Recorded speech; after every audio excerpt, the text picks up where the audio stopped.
Ubunkokheli namhlanje akuseyonto edityaniswa nesini oko ke kwakade kubonwa njengomsebenzi onokwenziwa ngamadoda namhlanje ngamampunge. Amanina anako, amanina azibonakalisile ukuba ubunkokheli yinto nawo anako ukuyenza. Njengokwizolo ilizwe beliqaphela imini yamanina, namhlanje ke sincokola nenina elenza umsebenzi oncomekayo eburhulumenteni nakwihlabathi jikelele. Ukhona ke uAdvocate Kholeka Gcaleka nongumkhoseli woluntu eMzantsi Afrika. Advocate Gcaleka, masikubulise, sikwamkele SABC lihaye, sikothulela umnqwazi, sivumele sithi Happy Women's Month. Enkosi kakhulu ngokuba nathi. Unjani namhlanje? Ndiyabulela Kholeka, Happy Women's Month nakuwe, mandibulise kuwe, ndibulise nakwi-viewers ze-SABC nakoomama belizwe, ndithi Happy Women's Month. Oh, iintsika zamakhaya.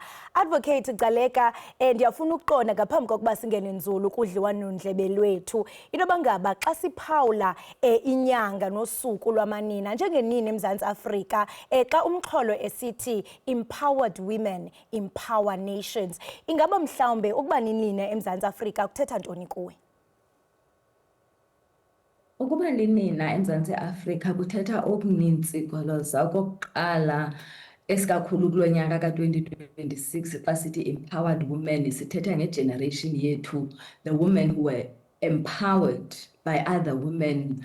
Oomama uSophia de Bruyn njengoba simvile ethetha izolo kwi-national commemoration, oomama uLillian Ngoyi, oomama abaninzi. Kodwa ke thina sinamathamsanqa kuba indlela esi-empowered ngayo ayiyo le bona babe-empowered ngayo.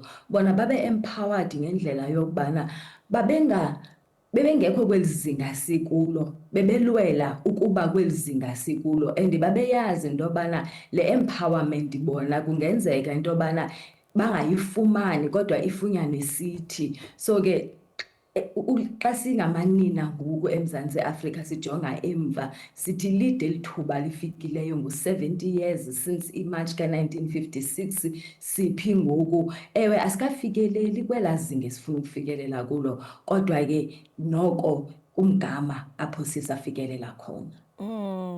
Ndiyafuna sibuyele emva Advocate, ngaphambi kokuba mhlawumbe ufikelele kwinqanaba apho uzibandakanya nezomthetho, phambi kwengubo zasenkundleni naphambi komgaqo siseko. Uthe wakhulela apho umama wakho wayeyi-domestic worker, nalapho imeko mhlawumbe ezinye zazingaginyisi mathe. Xa ucinga ngentombazana ekhulayo phantsi kwezo meko, wawuqonda into yokubana ungafikela kweli nqanaba ukulo ebomini? Yes, Kholeka, ngelo xesha ndandisemncinci kakhulu, so iingcinga zam zazingafikeleli apho. Xa ndiqala ukuhlakanipha, ndiqale ukuhlakanipha, umamam imfundo wayibekele phambili kakhulu. So umama wayesoloko esitsho uba engafundanga nje yena uya kubafundisa rhoqo abantwana bakhe. Kunjalo nje sifundile sonke ekhaya. Umama waye wenzisa uba siyafunda, notata ephangela kwamasipala ngee-weekends esenza i-garden work, esenza uba ancedise ukuze abantwana bakhe bafunde, esikakhulukazi abantwana bakhe abangamantombazana. Singamantombazana sibabini ekhaya, kodwa umama wenza kangoko uba okokuqala asifundise into yobana kufuneka sifunde ukuzimela. Bengafundanga nje bona aye wasebenza as i-domestic worker, wayisebenzela uba ezinga yena angakwazanga bafike kulo, thina singabantwana bakhe size sifikelele kulo. So impumelelo kuthi ibingeyo-choice, bekunyanzelekile into yobana umntu aphumelele. Impumelelo ibingeyo-choice. Namhlanje uphila kanye amazwi kamamakho, naye umamakho simothulela umnqwazi kuba uye wakhulisa intyantyambo eqaqambileyo efana nawe. Phakathi kwezinto Advocate Gcaleka odla ngozitsho kukuba ukuzazi kuye kwaba ngundoqo kuwe. Mhlawumbe xa ureflecta kulwamazwi, ungathi mhlawumbe akuchaphazele njani kwimpilo yakho njengenina namhlanje? Andichaphazele ngendlela elungileyo, and naleyo i-culture umama wam aye wandifundisa yona, ukubana xa uyintombazana kufuneka uzazi, kufuneka uqinisekise ngawe, kwenzela uba kuzo zonke izinto ezenzekayo ebomini ungahli unyuka njengobomi. kwenze uba ubomi bona xa busehla busenyuka bukufumana umile wena uzazi uba usuka phi, ume ngantoni, uyaphi apho ufuna ukuya khona. Kodwa ke umamam Golaza waye-activist. So umama into yokusebenzela ilizwe nabantu, esikakhulu abantu abahlwempu, noba naye wayengathathi ntweni kakhulu, kodwa wayencedisa abantu, wayephekela nditsho abantu abakhubazekileyo. Xa sibuyele ekhaya emzimkhulu besiya kwi-pension, wayedlala indima enintsi ekuncedeni abantu ekuhlaleni. So ndaye ndafunda apho into yobana ekuzazini kubalulekile uba uzazi uba uvela phi. Ungazazi wena nje uba umile uba ndingukholeka, but ndifuna ndizazi uba ndingukholeka wakwabani, osuka phi, yintoni endime ngayo, what grounds me apha ebomini, and yintoni mna umahluko endifuna ukwenza ebomini nalapha ekuhlaleni in the nation, as ne-theme yethu isithi empowered women empower the nation. So nyhani empowerment yam endaye abazali bam badlala isigaba esikhulu kuyo, babengenzeli mna, babesenzela uba nam mandenze umehluko kwikhantri yethu. Bengenzeli wena, benzela nesizwe kananjalo, kuba uyawuqonda ukhumbula into yokubana umntana xa yenza okuhle wayibuza into yokubana ungowaphi, kuba loo nto yayintle yayibonakalisa izifundo zasekhaya. Ndiyafuna futhi sibuyele emva esikolweni xa zawuqala mhlawumbe amabanga aphantsi. Mhlawumbe ingaba ikhona okanye ukhona umzuzu apho wawuzibona into yokubana yeyi ndinabo ubukhuseli boluntu mhlawumbe kwizinto wawuzenza esikolweni oziphawulayo namhlanje? Nakholeza azange ndaba ngumntana othulayo, ndandisoloko ndizimela, ndiwamela amalungelo am. Kumazinga aphantsi ndifunde eWestbury Primary, and ngee-80s ke ukufunda at a coloured school ungumntana womntu omnyama kwakungeyonto exhaphakileyo. So kwakunyanzelekile uba uwamele amalungelo akho, ndandiwamela amalungelo am. Into eyayinzima ke ngelo xesha, i-first language kwakuyi-Afrikaans, and kwanyanzelekile ukuba uthethe olaa lwimi. And because of i-background endikhulele kuyo, in a domestic workers life, ndikhulele phambi kwabo abantu abathethe Afrikaans. So nam i-first language yam was Afrikaans. So ndaye ndafunda into yobana ndithethe olu lwimi abalithethayo, and eyokuba iinwele zethu azifani, loo nto leyo ayithethi into yobana andingumntu okanye ndingumntu o-less than bona.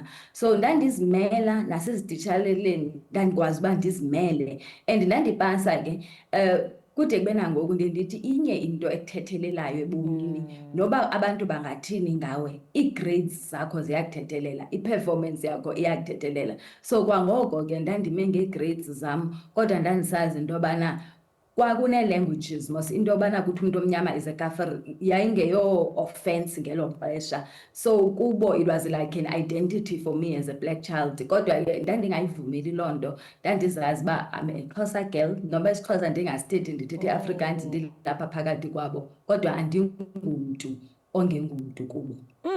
Ibuyela kanye kule nto ubuyithetha into yokubana ukuzazi ngundoqo. Masiye ke ngoku, uthe wabe kanti ufumana i-LLB kwiYunivesithi yaKwaZulu-Natal kunye ne-LLM kwi-Commercial Law othe wayifumana kwi-University of Johannesburg. Mhlawumbe ndiyafuna into yokubana yintoni iyakunikeza umfutho into yokubana uzibandakanye nezomthetho? Ezomthetho ke kwakuyinto endandingayicingi nokuyicinga ne. Ubhuti wam omdala ke wenze ezomthetho, so ndandiqonda uba andifuni ukuzibona ndikule meko, ndiphethe ezincwadi ezinkulu ndingenaxesha lam. Kodwa ukuya kwam edyunivesi ndandifuna ukwenza i-journalism okanye i-speech and drama.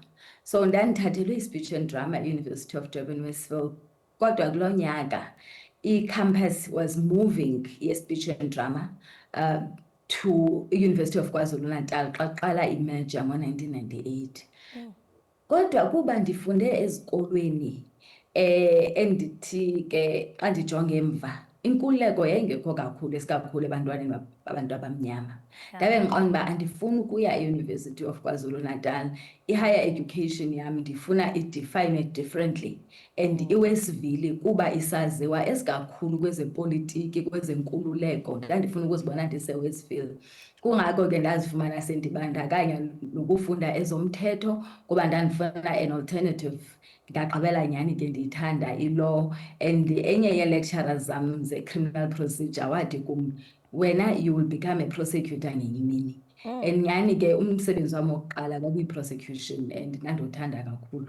Ndifuna ukuza kuloo nto kuba kaloku iinyawo zinodaka afezekiseka loo mazwi kuba uye waba ngumtshutshisi kwi-NPA wasuka apho sakubona uyi-senior state advocate kunye ne-senior deputy director of public prosecutions. Mhlawumbe kumava wakho nakwizinto mhlawumbe othi wabe kanti uyazifunxa kolu hambo lwakho uba yi-prosecutor, ungathi mhlawumbe konke oku kukufundise ntoni ngamandla kuba uyawuqonda ukhumbula into yokubana amanina bejengola phantsi into yokubana angeke athathe ii-senior positions?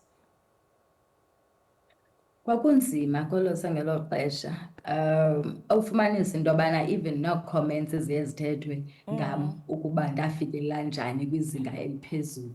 Abantu nabantu kwiindidi ngeendidi banee-versions zabo uba ndifikelele njani kwezinga.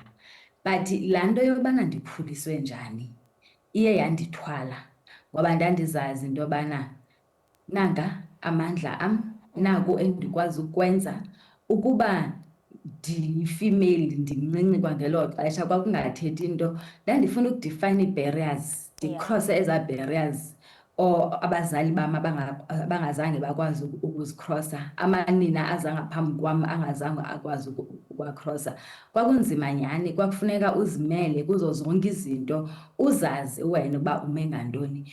Ndifuna ukubuyela kulaa nto ye-performance and ndiye nditsho nangoku kumanina aselula, ndithi into ebalulekileyo kwiposition ukuyo noba ngathiwa uyatshayela noba ngathiwa wenza iti, kufuneka ube lela nina elitshayela ukogqitha abanye abantu, ube ngulaa mntu owenza iti ukogqitha bonke abantu. Kuthiwa xa kuthiwa kufuneka eyona ti ingqondo kwaziyo uba ngukukholeka oyenzayo. So ibalulekile loo nto leyo ngoba kuba yiyo ke eye izibonakalise kuwe ukuba ngomso uzokufikelela phi na. Kuthi noba kuthiwa kufike i-affirmative action, and masiyibulele imithetho yedemokhrasi ngoba ndikule ndawo endikuyo kunge-affirmative action apho kwathiwa khona kufuneka amanina noba bancinci bababonise ukuba bayakwazi ukwenza umsebenzi, banepotential, sibancedise sibakhulise ukogqitha oku. Kodwa ndibulele namanina aye adlala indima ebomini bam emsebenzini, aye andibona bathi bayafuna ukundikhulisa, bayafuna ukundifundisa umsebenzi kuba ndiyazibonakalisa iimpawu zobana ndingaba yinkokheli ngomso.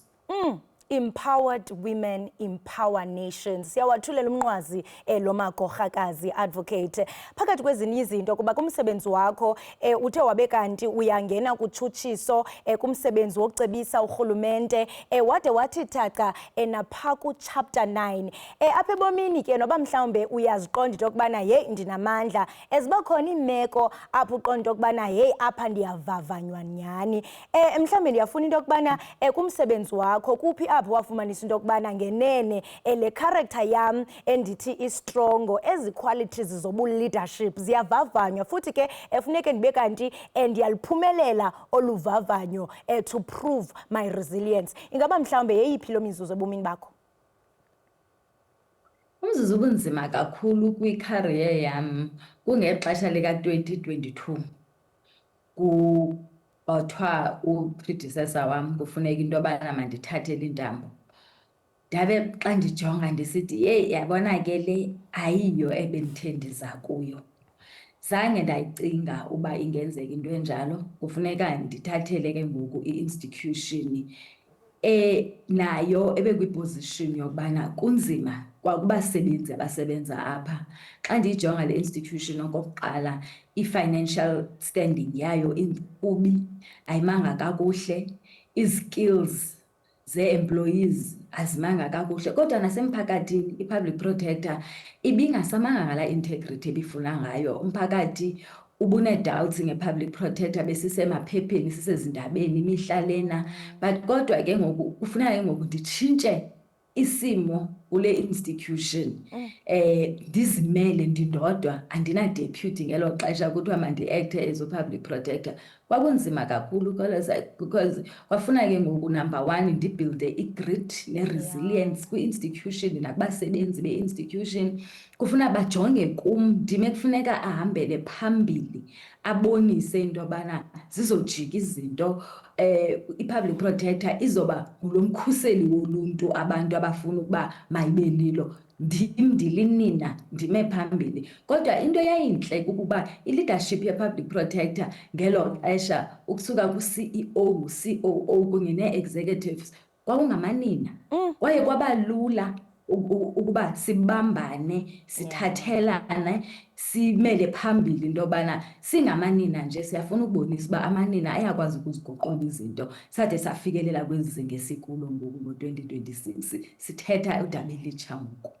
Sithetha into entsha futhi ke ngo-2020 kuFebruwari kulapho wathatha isikhundla sokuba ngusekela mkhuseli woluntu. NgoJuni ka-2022 waba ngumkhuseli woluntu obambeleyo. NgoNovemba ka-2023 kwabhangezwa kwathiwa uzoba ngumkhuseli woluntu woMzantsi Afrika. Kwakungeno-congratulations ngapha nangapha, kodwa ndiyafuna ukuqonda into yokubana mhlawumbe yintoni eyathi qatha engqondweni yakho xa sele uwedwa ke ngoku, imiyalezo nabantu bengekho, kwathi qatha ntoni kuwe xa uqinisekisa into yokubana ungumkhuseli woluntu woMzantsi Afrika? Kwathi qatha izifundiso zikamama wam ongasekhoyo, imithandazo yakhe kunye neziqinisekiso zakhe into yobana xa uthembele kuThixo uthembele nakuwe, uyibambile imiqathango nezifundiso zabazali bakho, nawe uye wazithuthukisa wafunda, uyobonakala umvuzo. Kwathi qatha umama wakho, yazi ndiyafuna nje ke simbize ngesiduko namhlanje. Ngumabani umama? UMamGcina Matyhopho Pamela. Nokwindla. Simothulela umnqwazi ngomsebenzi omhle awenzileyo. Phakathi kwezinto kumsebenzi wakho uthe wabe kanti uzibandakanya kuzo, siyayiqonda into yokubana enye yazo ibisematheni ngumba wasephalaphala. Siyaqonda into yokubana ababhali namajelo endaba ayithe gqolo ewujongile lomba.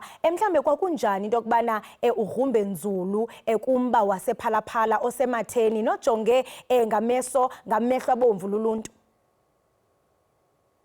Kwakungelulanga Kholosa, kodwa into endaye ndabambelela kuyo eyayandinceda ekuthi nangoku xa ndijonge emva kwelo xesha ndithi yaye yamela, hayi mna ndodwa kodwa yaye yamela iofisi yomkhuseli woluntu, ukubambelela kumgaqosiseko walapha eMzantsi Afrika, apho uthi khona umkhuseli woluntu uzimele, funeka wenze indlela yayo ngendlela enyanisekileyo.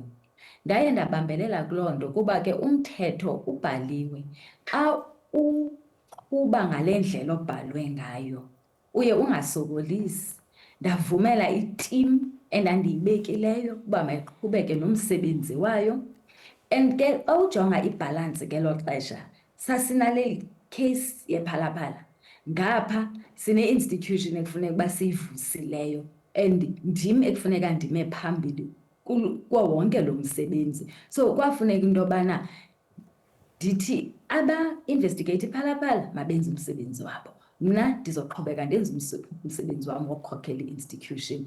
Kodwa nayo ke kuba ndim u-public protector, umthetho unika mna amandla wokuba mandikhokhele laa case, ndawenza umsebenzi wam ngendlela efanelekileyo. Xa wenza umsebenzi wakho ngendlela efanelekileyo nangendlela eqinisekileyo uye ungabi nalo ixhala. Nangoku iphalaphala isezikhothi, simele yona ukuba ke ngoku kuqhubeke loo process, kuvakalwe into yobana iziphumo zizothini.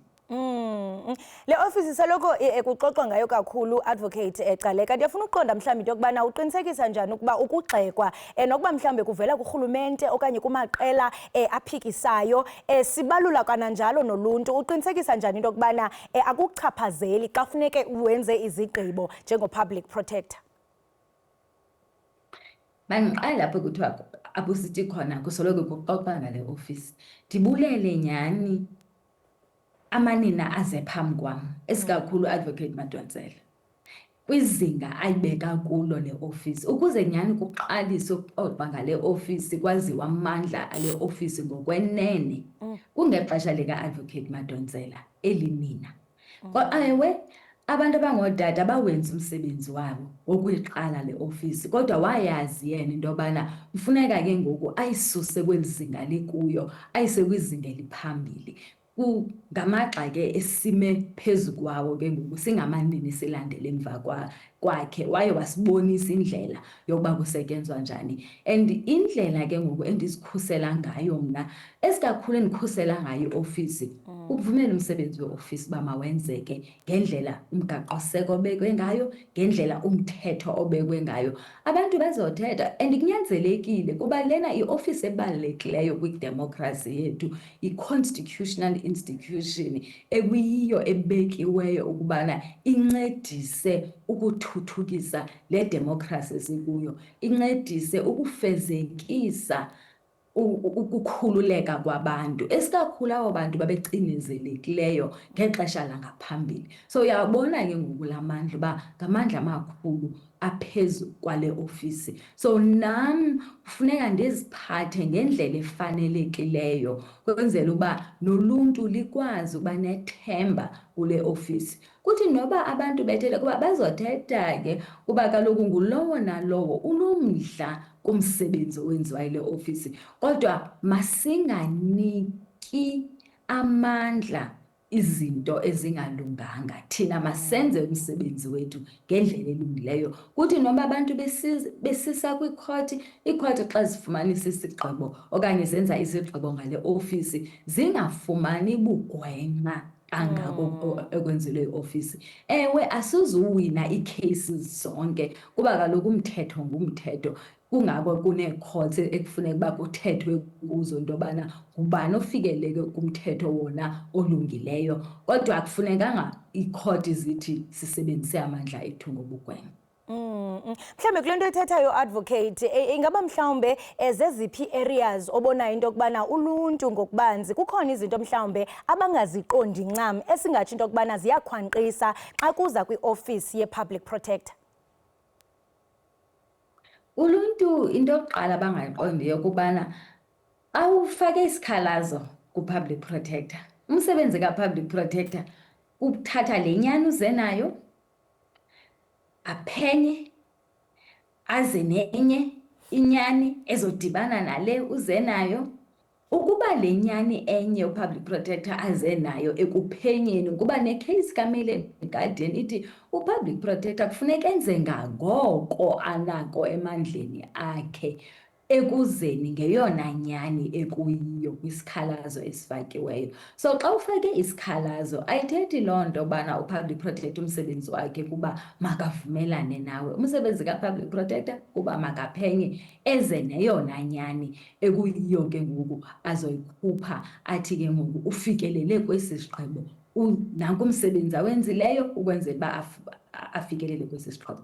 Okwesibini, ukuba ikhoti iye yafikelela kwisigqibo kwimetha ethile, u-public protector akanamandla wokubana ayiphenye loo metha. Okwesibini, ukuba ufake isikhalazo namhlanje asizuza nesigqibo ngomso kuba kunee-processes ekufuneka into yobana sizilandele singu-public protector. Nathi kufuneka siziqinisekise ngomsebenzi esiwenzayo uba siwenze ngendlela yona eyanelisayo, kwenzela uba isigqibo esifikelela kuso kube sona sigqibo ke ngoku ekufanele uba sifikelele kuso. So ke ii-cases zethu ziye zithathe ixeshana noko, but noba ke ngoku kumzamo wokuguqula iofisi ka-public protector asikafikeleli kwelaa zinga lokubana sithi ke ngoku siyakwazi uba senze yonke into perfectly. Sikwijeni nyhani singu-public protector as building a center of excellence, and ukuguqula esikakhulu i-institution kuthatha ixesha. Ayiyona nto esizoyenza namhlanje ngomso sizibone iziqhamo. Ngiyayithanda le nto ibalulayo into yokubana great things take time kwaye ke eyona nto imnandi nechulumancisayo kukuba ikhokelwa linina nawe ufike phambi kwenina olitshoyo into yokubana laseta iground into yokubana nawe ukwazi ukungcambaza kodwa ke xa sijonga iinkcukacha manani advocate Gcaleka ziyasibonisa into yokubana abasetyhini ngoku babambe malunga ne-47.3% kwizikhundla zolawulo eziphezulu kodwa ke siphinde sibone into yokubana ngokwe-Commission of for Employment Equity amadoda asaqhubeka bekwikhona kwizikhundla ezolawulo kwinani eliphindeke kabini kwabasetyhini mhlawumbe umgama ekufuneke siwuhambe apho sizawubona amanina echophele kwizikhundla ezolawulo usengakanani? Mandiqale ndincome kholaza ndithi noko umgama esele siwuhambileyo mde kuba apho sisuka khona sisuka ekubeni amanina umsebenzi wawo kwakukuhlala ekhaya sikhulise abantwana okanye sisebenze as domestic workers. Kodwa ukufikelela kwethu apha kwafuneka uba makuqalwe ekuqaleni. Kufana ne-bank account, xa une-bank account ekwi-negative balance awuzothi ngomso uvuke sele une-surplus enkulu, kuzofuneka uqale uvale le deficit ofike kuyiyo kwi-bank account. So xa sithetha ngento ye-equality ke ngoku sifuna into yobana masifikelele kulaa 50%. U-50% ke ayiyobana sibambe ii-positions eziphezulu zonke. Xa sijonga kwi-statistics ziya further apho zisithi khona sisarhola 23% less than amadoda. So noko isandi indlela apho siya khona kodwa into ebalulekileyo in line with i-theme apho sithi khona empowered women empower nations.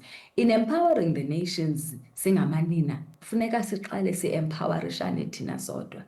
Uthi xa kunamanina emsebenzini i-effort ekufuneka siyifake ekukhuliseni nasekufundiseni la manina funeka noko ithi chatha ibe ngaphezulu kwale esiyifakayo ekukhuliseni nasekufundiseni abantu abangootata ukuze sifikelele phaa kulaa 50-50%. Ngoba kaloku before equality kufuneka uqale uachieve i-equity, and in achieving i-equity ke ayingo-50-50%, kuzofuneka i-percentage oyifakayo ekukhuliseni amanina ibe ngaphezulu kwale oyifakayo ekukhuliseni abantu abangootata. Kuba bona nyhani ke esikakhulu ndithi the biggest beneficiaries ze-democracy yethu is particularly black male.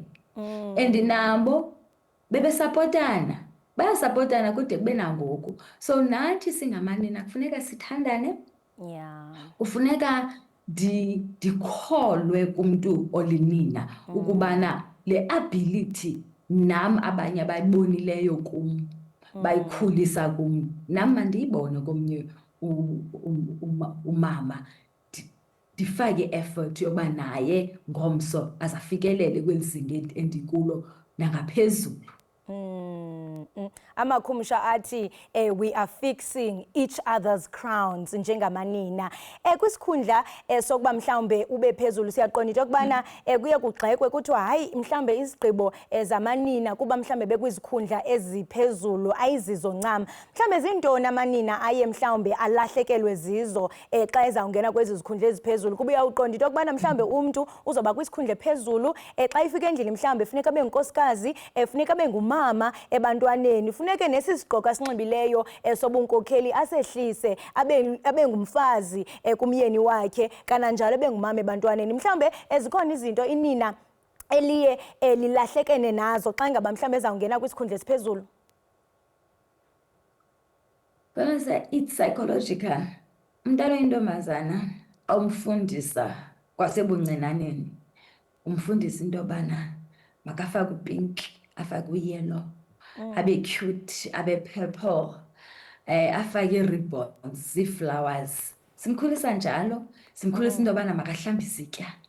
Asimkhulisi kwi-psychology ethi i-impact ye-development yomhlaba, the soil, planting, ngabafana esibabeka phaya in that form of development. So kwasekukhuleni kwethu thina sikhulisele into yobana masikhulise abantwana sihoye amakhaya. Nonodoli esidlala nabo, eza kitchenettes esidlala ngazo, ayizizo ezisikhulisela into yobana sikwazi ukufika sime ku-boardroom. So there are major aspects ze-psychology ke ngoku esikufuneka ke ngoku sisebenzisane nazo xa sifika ku-boardroom. Ofika phaa ku-boardroom akho pinki na-purple na-yellow. Ofika phaa ku-boardroom Kholoza ngulo black, ngulo navy, u-corporate. Zii-corporate colours ezo. Ngabafana baqhela ukunxiba ezo colours and ndibona already psychologically they are developed for those roles. Thina we are not. I-role esidevelophelwa yona psychologically yile yobana funeka ube yinkosikazi, ube ngumama, uhlale ekhaya. Kodwa ke akhona amandla nalapho. Employment equity ithe xa isithi makuqashwa amanina ebengathi masiqashelwe into yobana masifike sibe ngamadoda kwezi roles. So nendima esiyidlalayo kwezi roles kufuneka siyi-identify. Sithi mna I was bred to be a nurturer, Yeah. to grow things, to plant seeds, to have hope and to have faith. Masizithathe ezo qualities. Masingafuni ukuzilahla ezo qualities xa sifika ku-boardroom. Zibalulekile ezo qualities kuba ukuze izinto zitshintshe nasemsebenzini. Xa ujonga ngoku i-compassionate leadership ifuna eza characteristics zethu singamanini sikhuliswe ngazo neza characteristics esinazo. So ke xa sifika phaa kwi-boardroom ke masingafiki sizeye sizilahle eza characteristics sifuna uba ngabantu abangootata, sifuna ukuthethela phezulu, sifuna ukumela phezulu, sifuna uba gadalala. Uba gadalala kuzilungisa izinto. Into elungisa izinto zezi characteristics esinazo zobana sibe soft, siplante the seed, sinurture. Masiqinisekise kweza characteristics esinazo esikhuliswe ngazo singazilahli. Intle kakhulu le nto uyithethayo advocate kuba kaloku eyona nto ndiyifundayo ndiyifunxayo kule nto yakho kukuba umntu makahlale kwilane yakhe and mawuthi obabu soft buyasebenza into ethi akho nto ofuneke ungene kwi-masculine energy, hlala kule feminine energy yakho njengenina. Le feminine energy sayibona kumanina ngo-1956 abhinqa mfutshane aya kwi-union buildings esitsho into yokubana phantsi ngengcinezelo. 17 years later uba ngaba mhlawumbe omnye wamanina wayethathe inxaxheba kulaa mngcelele angahlala phantsi nawe athi, Advocate Kholeka Gcaleka, nenze ntoni ngenkululeko esayilwela ngo-1956? Uthini impendulo yakho? Into esiyenzileyo ngale nkululeko esayithathayo okokuqala ukuthatha ii-lessons kubo. Uthethe laa nto yobana abhinqa umfutshane abheke union buildings. Ayingahambi odwa, awujonga amanye alamanina ayebeleka iintsana zawo. Laa symbol yentsana ke Kholoza okokuqala yi-symbol yento esizithweleyo singamanina. Singamanina ngo-2026 sisabeleka ezaa ntsana. Asimanga ke ngoku at the doorstep of the union buildings, singaphakathi in the corridors of power, which ngelaa xesha ke kwakuyinto yayingekho. And it didn't matter whether you come, you are white, you are black, you are green, blue. Yayingekho laa nto kumanina, but thina we've entered the corridors of power. We have turned around institutions. Ndiye ndithi ke Kholoza into engahlali kamandi kubantu abangootata ndithi xa ujonga i-State Capture Commission ujonge uba ngoomani abamboshileyo ngelaa xesha bekungamadoda. Yakraka. Siye sazithabatha ezi-institutions saziguqula ezi institutions singamanina. Kodwa kwezi positions sikuzo sincediswe kwangamanina la aye athatha ibaton kuqala kunathi, the previous generation, the generation after 1956, because nale generation endikuyo ke it's far much later. Aye asinikela la manina ibaton, sayithatha thina ibaton saqhubeka ngayo, sayifunda le nto kuthiwa yi-corporate governance. Besingayazi sayifunda i-corporate governance, sayiguqula i-corporate governance sayisusa kwezaa zandla zamadoda kula masculinity. Nyhani i-leadership ngoku is much more feminine. Ewe asikafikeleli kweli zinga esifuna ukufikelela kulo ngoku esithi sikhulisa abantwana abangama-2000s, i-Gen Zs and all of that, who are now in the workplace, ngabantwana bethu bakhuliswe sithi siguqula njani i-system to accommodate abantwana kwenzela uba nabo bayithathe le baton ukuthi baqhubeke nayo. Izinto azizufana and akufunekanga zifane kuba kune-evolution. Sikwixesha le-technology ngoku, 5th industrial revolution even, you know, ngabantwana ke ngoku abazoqhubeka nayo. Kodwa ke all that I want to say ubana asiwisanga le baton, siqhubeka nayo. Ewe ayikho perfect, kodwa ke it was never meant to be perfect. It was meant into yobana mayingawi and ayiwanga enako kubalulekileyo. Kule nto ithethayo about i-masculine energy, mhlawumbe enye yezizathu apho sibona amanina egqwesa kukuba nomhlaba wethu kakade une-feminine energy. Xa sijonga indalo yethu, sijonga amanzi, kuze kutshiwo kuthiwa Mother Earth. Into ethi ke no-Mother Earth unalo ifuthe lokuba asinikeze umfutho singamanina. Kudala sithetha ngezinto ezibalulekileyo nezi-serious. Ndiyafuna nje siye sithi tone down. Zakubuza nje imibuzwana nje uphendule. Ikofu okanye iti? Manzi. Amanzi. Amanzi. Ndingumuntu amanzi ashushu with cucumbers and mint. Ikofu ke andiyiseli kwayo, ndagqibela ukusela ikofu ndibhala my matric exams in 1998. Zayiphinde ndiyisele, but really it's water for me. I think so launcha i-skincare product kuba xa uthetha ngamanzi ashushu ne-cucumber ndithi ulusu olu liyabonakala. Mhlambe sizawuva kuthiwa nangu advocate Kholeka Gcaleka une-skin product sakhe. Sisuke kulo mbuzo, i-courtroom okanye i-boardroom? It's the courtroom for me. I still love it. Heels or sneakers? Heels. I'm a woman, I'm feminine, I'm a girl. Femininity must thrive. Incwadi okanye mhlawumbe i-podcasts? Sure, I'm still old school. I still believe kwincwadi. I'm trying to move to audio, but ndisakwincwadi. Okay. IsiXhosa okanye isiNgesi?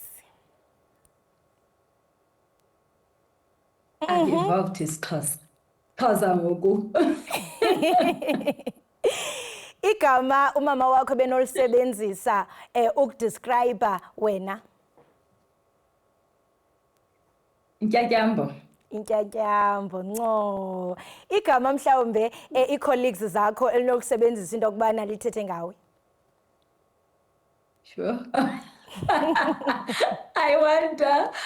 I hope not the ice queen, ndinokuva, because ke andina-personality ngako, ndiyazama ngoku ekukhuleni, but I know uba abantu abaninzi, even some of my friends, banokurefera kum as an ice queen.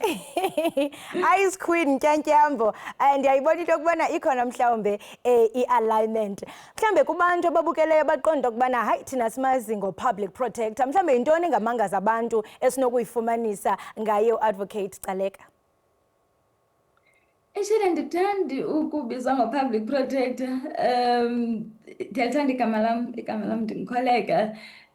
Ndaliphiwa ngumafumashe kamama esithi xa umama efumana intombazana wathi we are satisfied. So igama lam ngukholeka. Endaliphiwa ngumamam nguNompilo. Wayesithi ke they've received life by my birth. So ndiyathanda ukubizwa ngegama lam because lindikhumbuza uvuyo ifamily yam eyayinalo ndizalwa. It actually brings me closer to me, it excites me abantu bendibiza ngegama. So eka-public protector ndiye nditsho naseofisini ndithi jonga xa udibana nam endleleni ungalingi uthi public protector because asoze ndijike nojika. Uhlina apha ebusweni ungahleki nehlekisayo. Oh man, into nehlekisa andifuni nokuthi public protector kwasamna lo ke ngoku. Into nehlekisa Yes, yes. uadvocate Nompilo Kholeka. Well, ndingumuntu othandayo ukuhleka. Anything ehlekisayo mna for me iyandihlekisa. I really love laughing. But isikakhulu abantwana, I love children. I love the humor eziswa ngabantwana. So ndisoloko ndiqinisekisa into yobana I'm around children. I've got a lot of children around. I'm a grandmother, I'm an aunt. You know, so ndisoloko ndisenza sure uba ngexesha lam elispare ndispenda nabantwana so that ndizohleka imini yonke ndikhuphe nesi stress somsebenzi. Hey, kuyafuneka.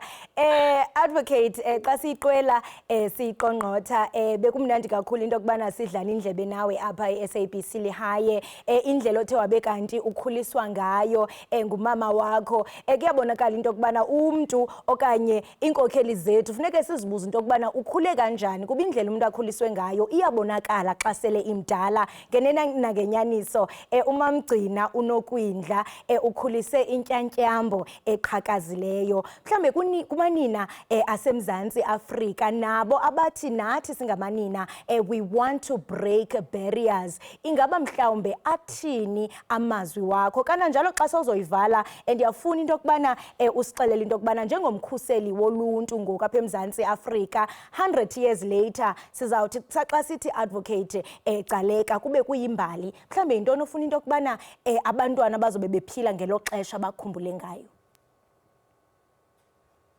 Mandiqale kule of breaking barriers. Okokuqala iappeal yam ikuthi manina esingomama esikhulisa abantwana masingafuni ukujika izinto kakhulu ulandlela thina sasikhuliswe ngayo. Ewe kuba sikhulisa igeneration different kuyafuneka ke nathi sifunde izinto ezintsha senze izinto ezintsha kodwa masibuyele bekukhona ukuhlakanipha kulandlela abazali bethu abasikhulisa ngayo. Mayibe khona into umntwana amangayo abambelela ngayo kuthi namhla ungasekho wena ibe khona laa nto ayikhumbulayo angasoze ayilahle. Asibakhulise kakuhle abantwana singabanikeli ezititshareni singabanikeli kubantu bangaphandle kuthi noba kunzima ngoba ke singalamanina eli xesha lethu kunzima ngoba kufuneka usebenze ngapha kufuneka ukhulisa abantwana ngapha masizame uba nala harmony sibe ngabazali abakhoyo ebomini babantwana bethu kwenzela babantwana bayikhumbule indlela esibakhulise ngayo. And in breaking barriers singabalimithi abantwana bethu kolu lwethu lwazi masifune ukuba abantwana bethu bazi ngaphezu kwethu bafikelele kumazinga thina esingakwazanga ukufikelela kuwo bona baqhubeke bafikelele phezulu. Okwesibini ilegacy yam ukutshintsha izinto kungabi conformist kungabi ukuthi bekwenziwa nje aqhubekeke kwenziwe nje kuba izinto mazitshintshe mabonakala inguqu.